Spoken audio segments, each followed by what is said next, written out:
Dalam beberapa tahun terakhir, dinamika persaingan perguruan tinggi di dunia semakin meningkat seiring dengan perkembangan ekonomi. Karena hal tersebut, Universitas Brawijaya menggelar konferensi internasional bertajuk International Conference on Higher Education dengan tema Enhancing Competitiveness in Asia. Konferensi ini dilaksanakan pada tanggal 27 dan 28 Oktober 2017 di Gedung Widyaloka Universitas Brawijaya.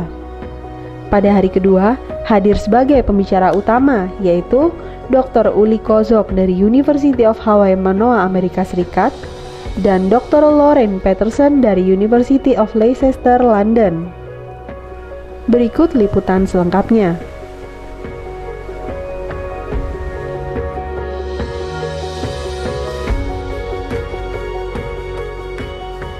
Assalamualaikum warahmatullahi wabarakatuh. Welcome back to the International Conference on Higher Education, Enhancing Competitiveness in Asia. Selamat datang kembali di International Conference on Higher Education, Enhancing Competitiveness in Asia. The Honorable Vice Dean of Faculty of Cultural Studies, Directors of Programs and Heads of Units in Universitas Brawijaya, academic communities in Universitas Brawijaya, keynote speakers, and conference presenters and participants.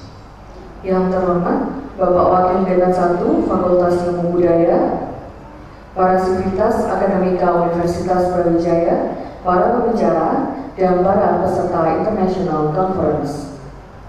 Praise to God Almighty that for gathering us this session again. Here, the second day of the conference. We are delighted to have the two excellent speakers here with us to deliver keynote speech. Dr. Lauren Peterson from European Research Council of the University of Leicester, UK, and Dr. Uli Kozok from the University of Hawaii at Manoa, USA. Puji syukur kehadiran Tuhan Yang Maha Esa, karena untuk hari kedua ini kita masih bisa berkumpul di kegiatan ini dalam keadaan sehat dan selalu semangat tentunya. Tambah semangat lagi karena di tengah kita sudah hadir dua orang pembicara yang sangat luar biasa, yaitu Dr. Lauren Peterson dari European Research Council of the University of Leicester, UK, dan Dr. Uli Kozok dari University of Hawaii at Manoa, USA.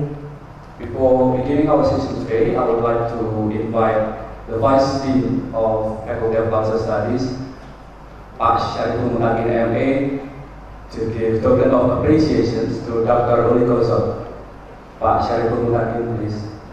Ya, kami undang Bapak Wakil Dekan 1 Fakultas Ilmu Budaya, Bapak Syariful Munagin MA, untuk memberikan cendera mata kepada pembicara kita, yaitu Dr. Uli Kozok dari University of Hawaii at Manoa, USA.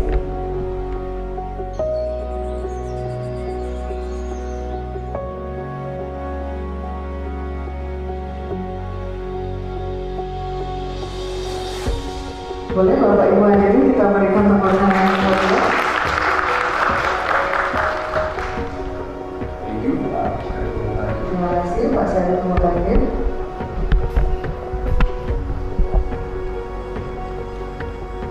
Well, ladies and gentlemen, without further ado, we would like to invite Dr. Lauren Peterson and Dr. Uli Kozok. And this session will be moderated by Pak Nanang, MSc. For the Honorable Pak Nanang Rayanto, Dr. Lauren Peterson, and Dr. Uli Kozok, please. Hadirin yang kami hormati, tanpa berlama-lama lagi, mari kita sambut dengan tepuk tangan yang meriah sekali lagi untuk Dr. Lauren Peterson dan Dr. Uli Kozok. Dan sesi ini akan dimoderatori oleh Bapak Nanang Rayanto, MSc. Selanjutnya, waktu kami serahkan sepenuhnya kepada moderator. Thank you very much, Pak.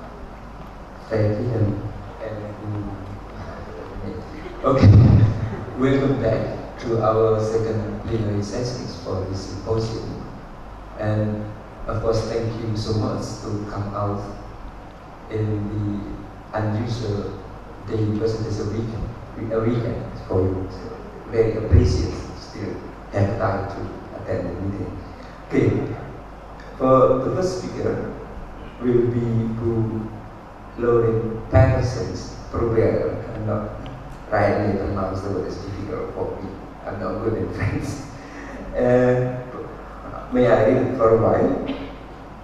She is graduated from Yale University for her PhD, and then for MA from Cornell, and now he is working and have taught at Cornell University and University of Oxford in UK, and also working in European Research Council. And for today, she is presenting something very interesting one about Southeast Asia, how to reclaim the center, as we know that the center probably is not in Southeast Asia, and what are the issues, what the problem, of course, then will be presented by her immediately, and will be followed by Pak Kulikoso for the second speaker. Then, as usual, we will have question and answer after both speakers presenting their idea. Okay. The subject is about centers of Southeast Asian studies and how Brawijaya can become more active in thinking about itself as a university within the region of Southeast Asia. Because as the economy in Indonesia grows, it's important for Indonesia to think of itself as part of the Southeast Asian region, and to learn more about the other countries that are around it and their languages and their economies and histories, because traditionally all of the centers of Southeast Asian studies are outside of Southeast Asia, with the exception of the Asian Research Institute at National University of Singapore. All the other centers of excellence are in the United States, the Netherlands, or the United Kingdom. And I think it's important in 2017 that that changes. I was talking to a colleague this morning who said 90% of the scholarship on Indonesia is published outside of Indonesia, and that has to change. So that's what I'm going to talk about today. Please give a warm welcome to Lauren Patterson to present this topic.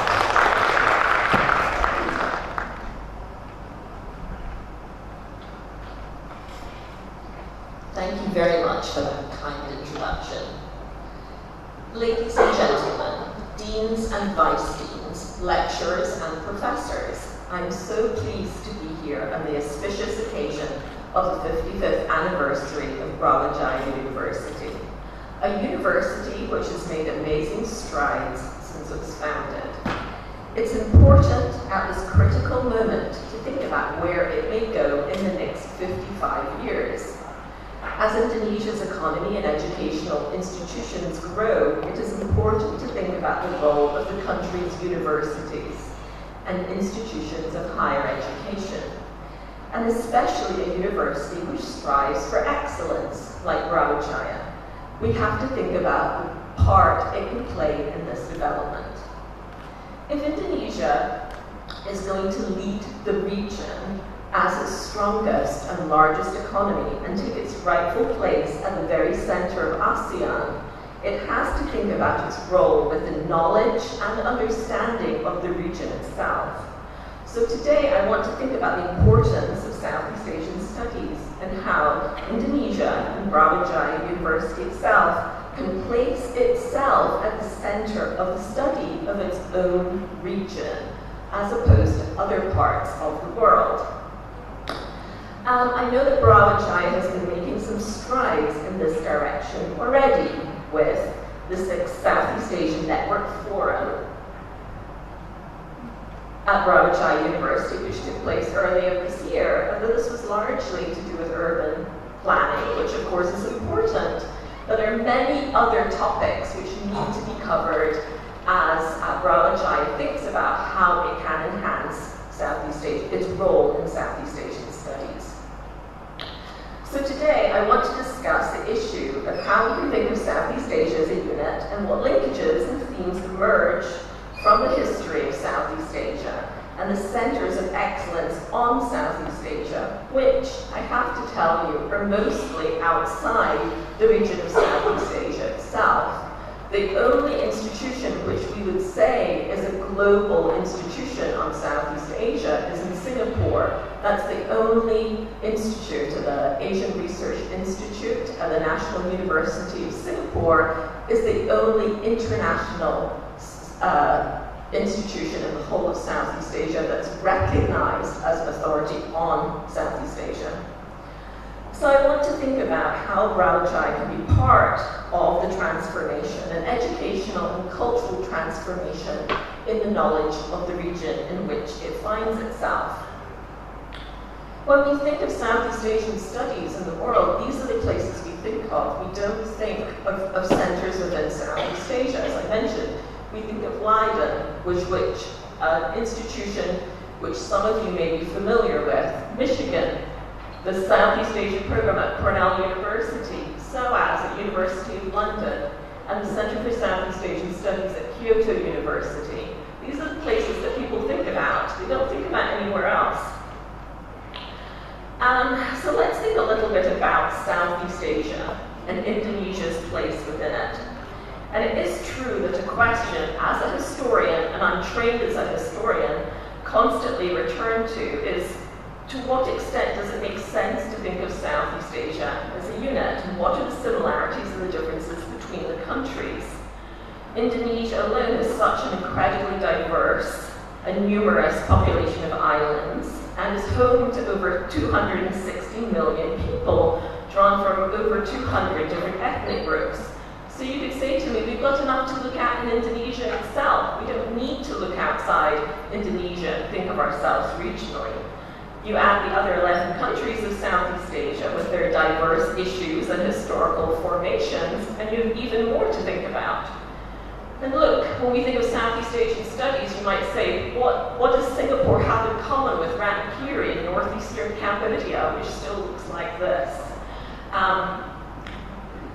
Very diverse countries within Southeast Asia. Singapore has got the second highest growth in the world in terms of GNP. Myanmar is the second from the bottom of the world, along with countries in Africa. And then we have a country like Indonesia, which is incredibly digitally wired, as we discussed yesterday, the wonderful keynote address that we had yesterday too. However, if there's one country that can think about how to put together very diverse countries with very different kinds of histories and languages, it should be Indonesia. Your motto is unity in diversity. So you can also apply that to think about Indonesia within Southeast Asia. And I missed this map, but you can see all the countries there within Southeast Asia.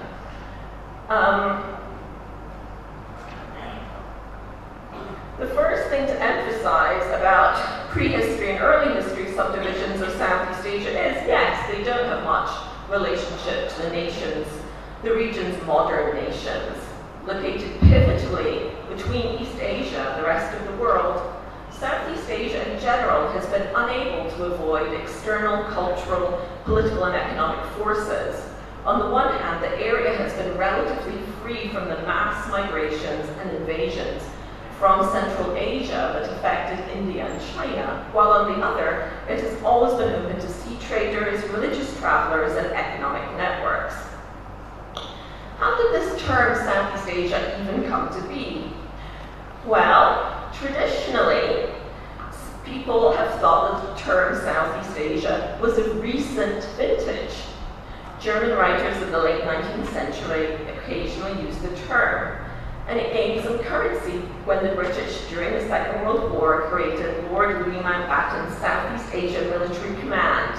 However, that vision of Southeast Asia also included Ceylon, current-day Sri Lanka. So it's interesting to think about how the unit of Southeast Asia was even put together historically.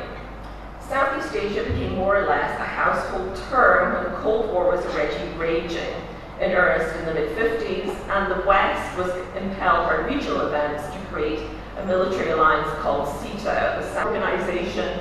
This was modeled on NATO, the North Atlantic Treaty Organization. And it's out of that organization that ASEAN actually has its roots as well.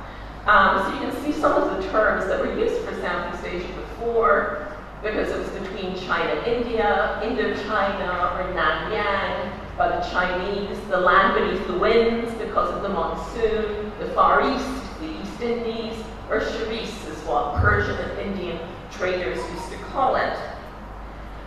However, historians like Anthony Reid, formerly of the Asia Research Institute and National University of Singapore, have made an important intervention in showing that the genealogy of Southeast Asian studies is deeper and more complex than claims of its origin in the United States during the Pacific War and the immediate post-war period.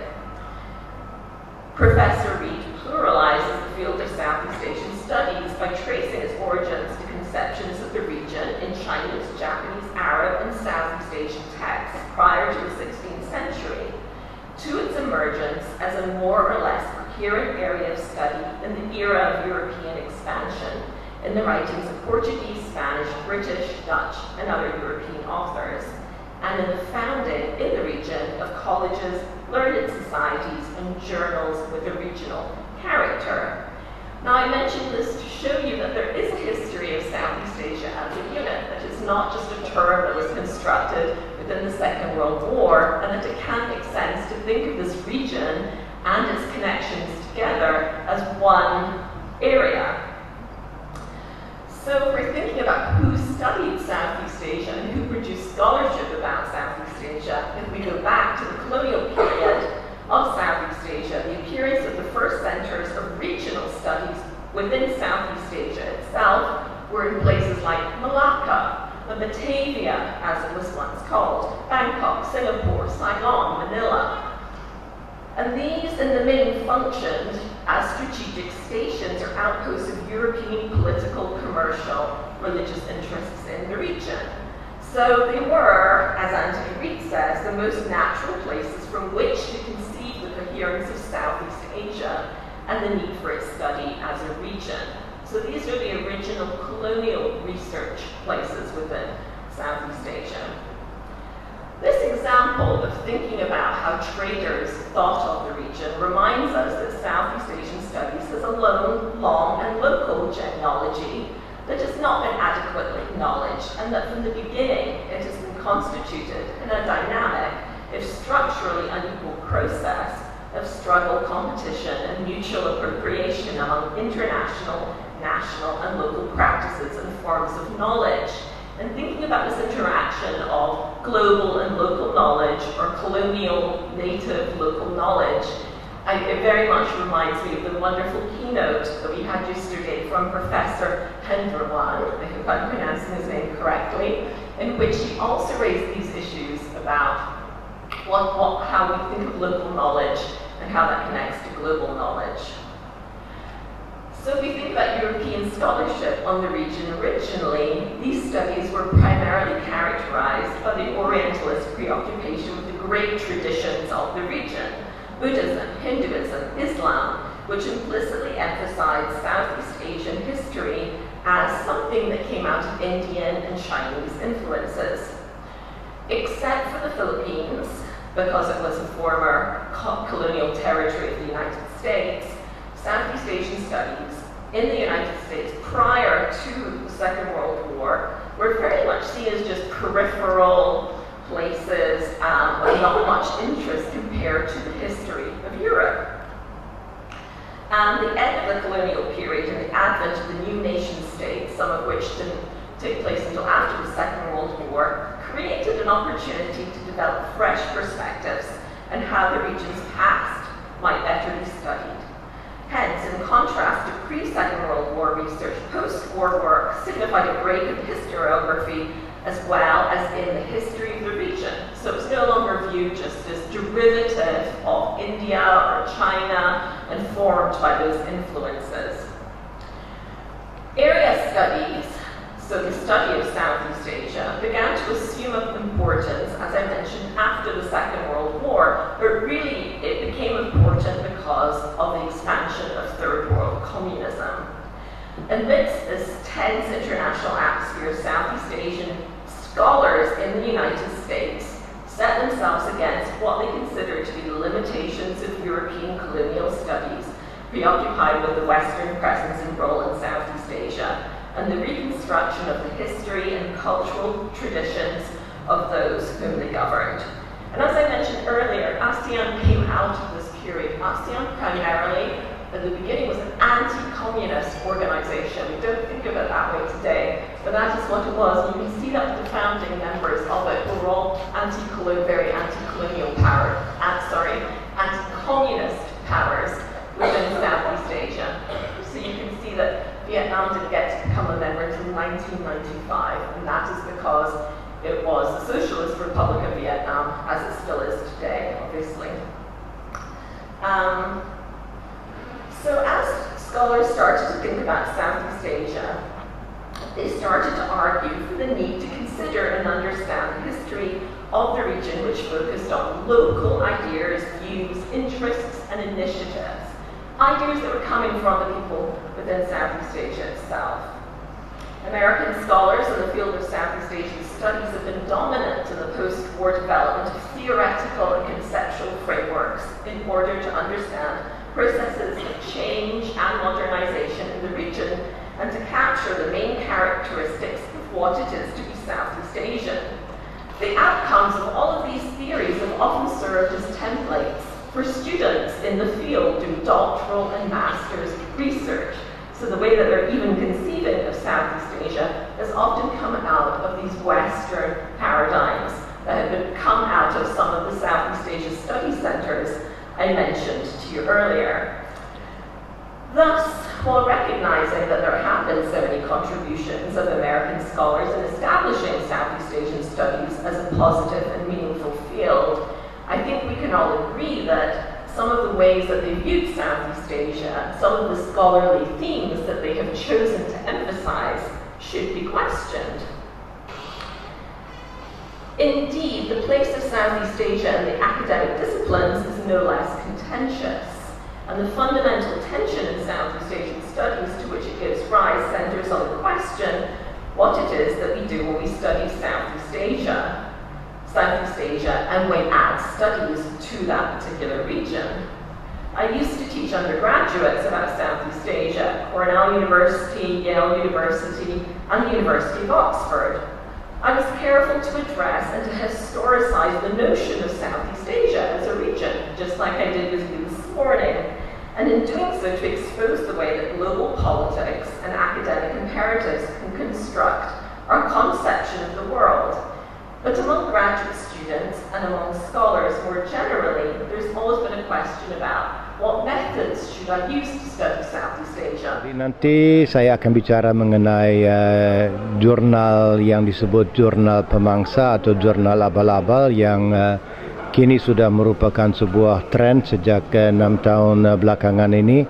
Ada ribuan jurnal akademis yang tiba-tiba muncul dan jurnal tersebut sebenarnya tidak ada latar belakang akademis sama sekali dan hanya didirikan untuk cepat mendapatkan untung, dan yang dirugikan itu ya dosen-dosen dan profesor di perguruan tinggi khususnya di negeri yang masih berkembang seperti Indonesia, Malaysia, India dan sebagainya. Jadi sebagian dari jurnal itu seolah-olah merupakan international journal, namanya juga biasanya namanya yang keren, International American Journal, macam-macam lah. Padahal kalau kita menelitinya ternyata jurnal itu bukan berkedudukan di Amerika atau di Eropa, melainkan di Bangladesh atau di India atau di Pakistan.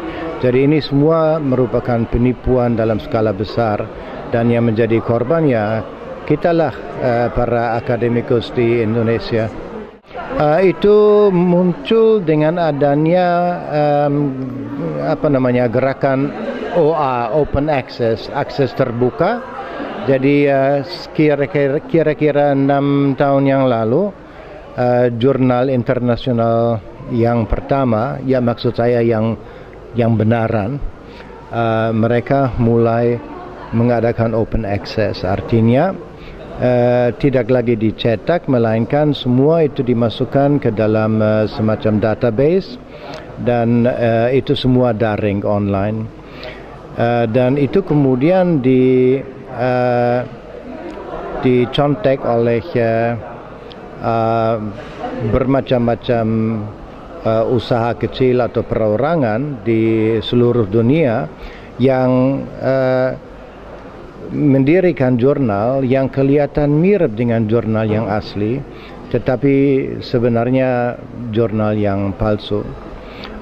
Itu awalnya, itu 6 tahun yang lalu. Pada saat itu masih baru ada 19 penerbit dengan jurnal abal-abal, dan setiap penerbit rata-rata memiliki 10 jurnal, jadi sekitar 200 jurnal yang ada 600 tahun yang lalu, sekarang sudah ada 10.000. University, and I think we have been quite familiar with him through very close in the internet. So without further ado, please give applause for him, and you are welcome to present the details about the research.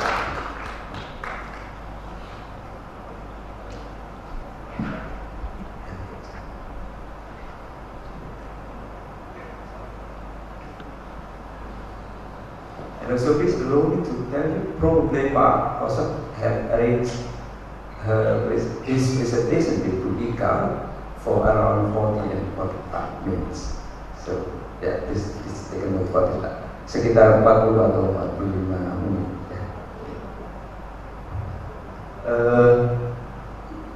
Teman panitia mungkin ya.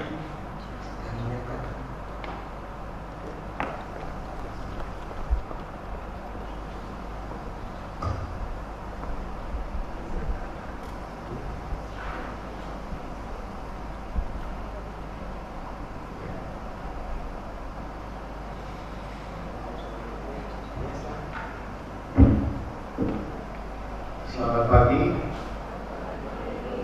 Yang saya hormati Bapak Dekan, Bapak Wakil Dekan, dan para penyelenggara konferensi atau seminar ini, dan terutama juga Ibu Ika yang telah mengundang saya kemari. Saya diberi izin untuk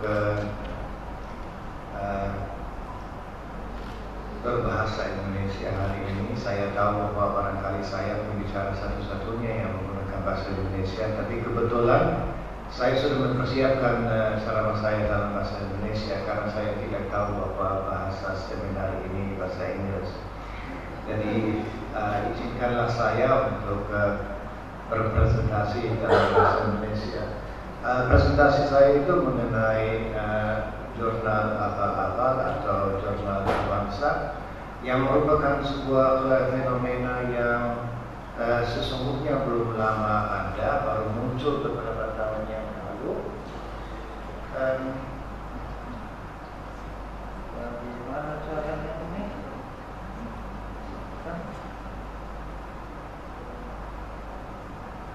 Oke.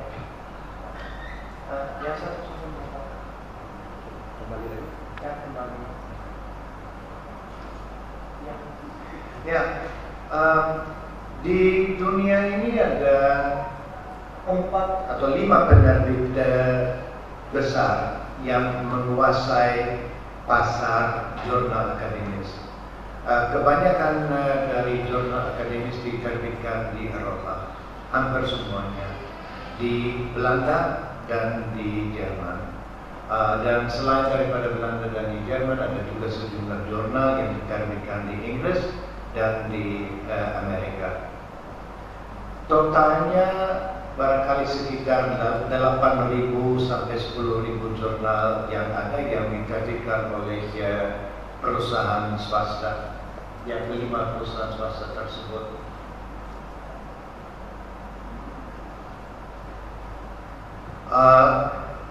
Enam tahun yang lalu baru tercatat adanya 18 penerbit jurnal berbangsa, dan jumlahnya meningkat dari 18 menjadi 923 pada tahun 2016. Jadi peningkatan yang luar biasa apabila kalau kita mengetahui bahwa masing-masing penerbit itu menerbitkan sampai 100 jurnal. Jadi jumlah jurnal abal-abal atau jurnal pembangsa itu barangkali sudah lebih dari 10.000, lebih daripada jumlah jurnal akademis yang benar.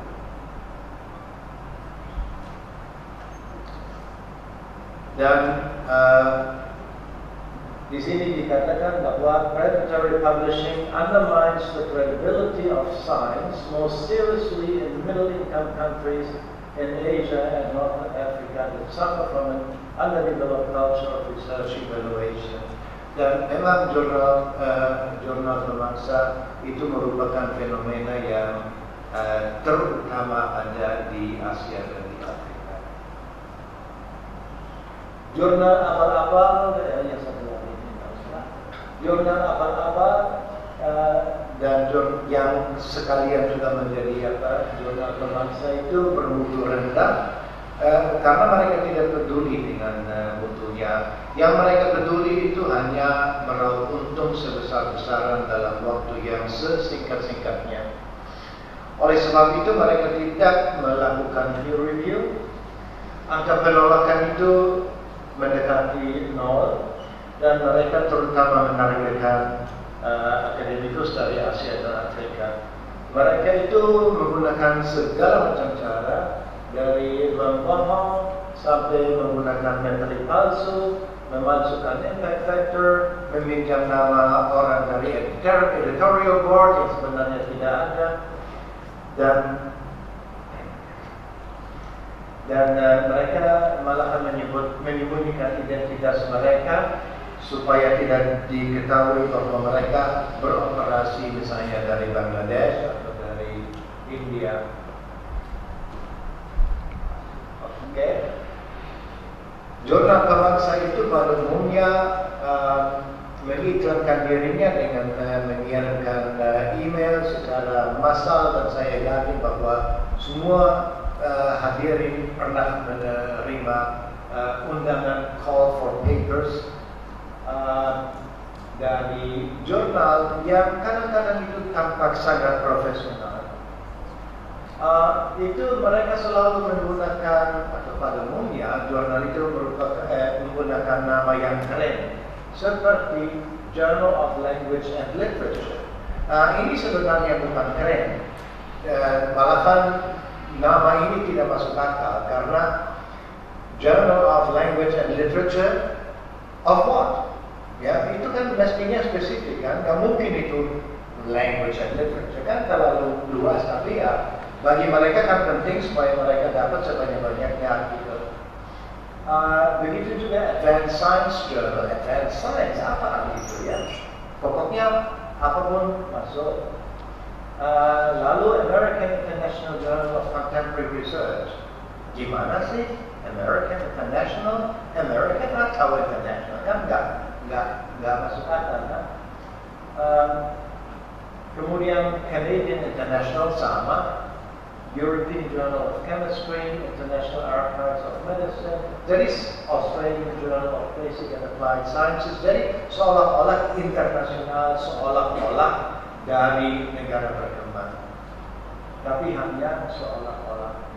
Nah, ini sebagai contoh, European Journal of Chemistry kelihatan benar-benar profesional, segala-galanya yang dibutuhkan itu ada, ya. Mereka tampil benar-benar seolah-olah mereka merupakan salah satu jurnal yang top. Mereka menggunakan impact factor, jadi mereka berusaha untuk meyakinkan kita bahwa mereka itu benar-benar jurnal yang memiliki reputasi. Ternyata impact factor itu palsu, dan ketika saya teliti, ketahuan bahwa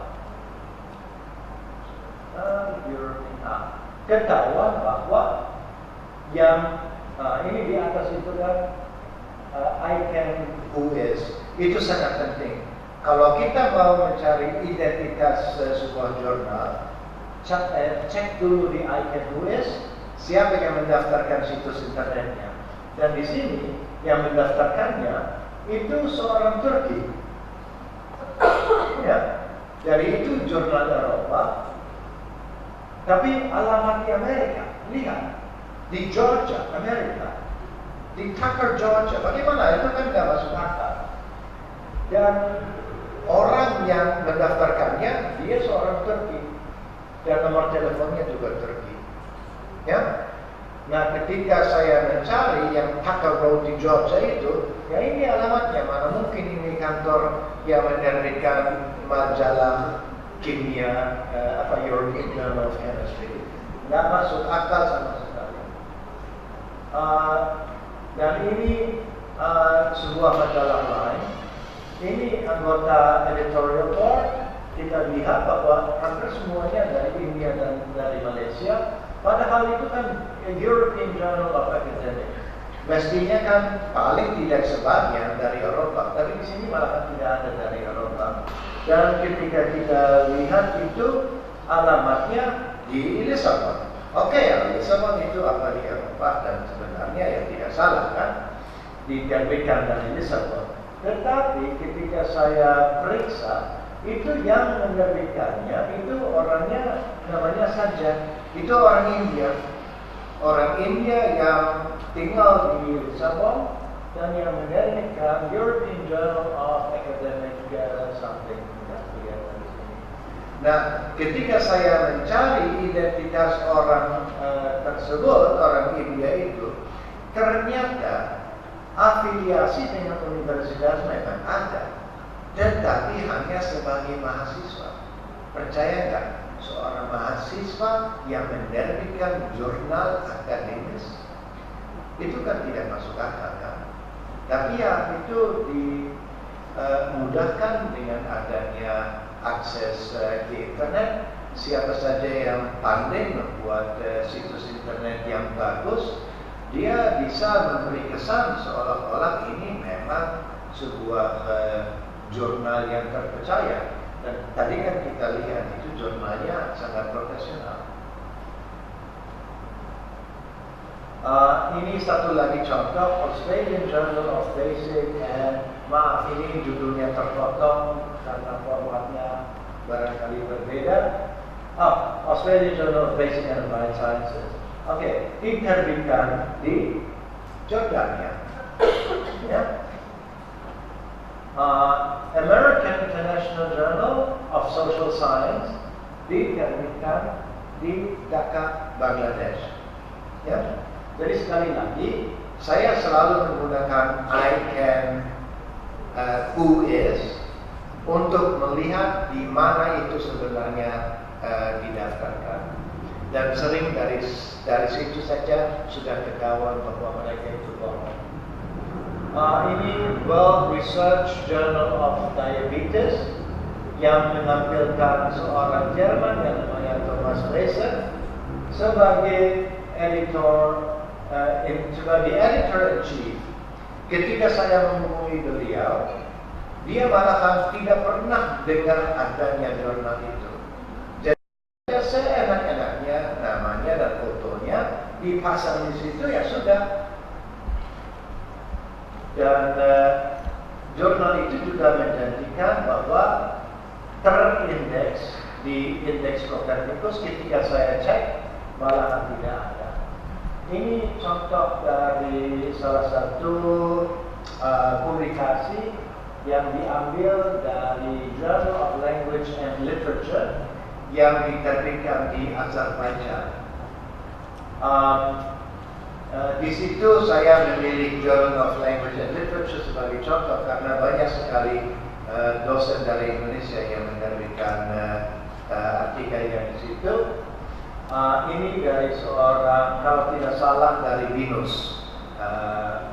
Nah, ini saya hanya menunjukkan bahwa mereka tidak menerapkan peer review sama sekali. Lihat yang saya cetak tebal, ini bahasa Inggris yang tidak masuk akal, yang tidak dapat dimengerti, atau yang salah ejaan atau salah tata bahasa. Pokoknya kalau dalam satu paragraf seperti ini sudah ada lebih dari 10 kesalahan, ya itu tidak bisa diterima. Demikian juga kalau kita lihat ini International Journal of Academic Research, juga sebuah jurnal yang sangat digemari oleh akademikus Indonesia. Misalnya ini sebagai contoh, Silarian Study of the Social Construction of Ethnic, dan itu bukan bahasa Inggris yang bisa diterima karena mestinya kan ethnicity. Jadi kalau itu mungkin apa kedengaran seperti masalah sepele ya, apakah itu ethnic atau ethnicity, tapi itu hanya sepele dalam bahasa Indonesia. Dalam bahasa Inggris itu sangat penting, perbedaannya sangat penting, dan terutama yang ingin saya tekankan di sini, apabila mereka memang mempunyai peer review, itu pasti orang yang melakukan peer review dia kan pertama melihat judulnya, masa judulnya saja bisa lolos dengan adanya kesalahan seperti ini. Contoh yang kedua juga, Life Behavior of Society, 5 Cases on Family of Diabetes Mellitus Patients in Makassar. Ini juga dalam bahasa Inggris, kalau kita baca ini, kita harus 2-3 kali membacanya untuk apa kira-kira maksudnya ya. Jadi ya ini juga salah satu contoh. Padahal mereka berjanji double blind peer review ya. Itu yang janji mereka, tapi ternyata itu hanya janji mulut. Dan ini kan editorial report-nya ya. Saya hubungi satu persatu dari mereka, dan banyak saya dapat email, dan mereka semua terkejut karena mereka tidak tahu bahwa mereka berada di editorial board. Jadi semuanya ini bohong belaka. Dan yang kita mungkin mengatakan, oke, siapa yang menerbitkan artikelnya di sana, ya dia itu salah sendiri, dan tentu saja dia seharusnya tidak memperoleh kredit. Masalahnya, ada jurnal yang sangat bagus, yang mutunya itu sangat tinggi.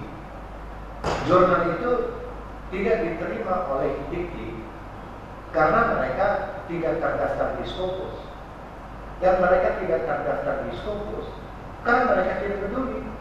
Siapa peduli dengan Scopus? Ya, itu Scopus itu hanya penting untuk dikti. Kalau untuk luar negeri, mana pernah saya dengar namanya Scopus. Bagi saya itu pertama kali saya dengar Scopus ketika saya terlibat dalam diskusi jurnal amal-amalan di Indonesia. Sebelumnya saya sama sekali tidak tahu. Scopus saya tidak tahu, sebuah saya tidak tahu. Padahal saya kan di University of Hawaii, saya di situ di Departmental Personal Committee.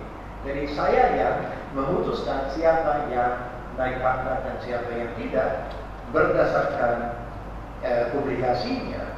Dan bagi kami, dan saya juga bertanya kepada kolega-kolega kami tak ada yang tahu Scopus, skema dan sebagainya. Jadi penting di sini, dan percaya nggak, ini yang betul-betul mereka menerbitkan apa saja. Jadi kita bisa mengirim artikel yang sejelek-jeleknya, mereka akan menerimanya. Ini terdaftar di Scopus, dan oleh sebab itu dikti akan menerima ini seolah-olah ini betul-betul jurnal internasional pada hari ini. Apakah pernah mendengar adanya Profesor Dr. T. Muslihat? Ya, mana mungkin ada orang yang bernama Ibu Muslihat kan? Tapi ternyata itu dia menjadi anggota editorial board di banyak sekali jurnal internasional. Itu karena ada orang yang mengatasnamakan Profesor Dr. Tipu Muslihat menawarkan dirinya menjadi anggota editorial board. Katanya, saya dari Universitas Nusantara. Mana ada Universitas Nusantara? Ya. Kemudian ini daftar publikasi saya dibuat-buat. Ya. ternyata mengecek apakah orang yang benar-benar ada. 33% dari jurnal pembangsa langsung mengambil namanya dan memasangnya di daftar editorial board. Selamat datang Dr. Ibu Muslihat. 54% tak peduli dan malah tidak membalas emailnya. Hanya sekitar 10% yang menolaknya. Dan itu indikasi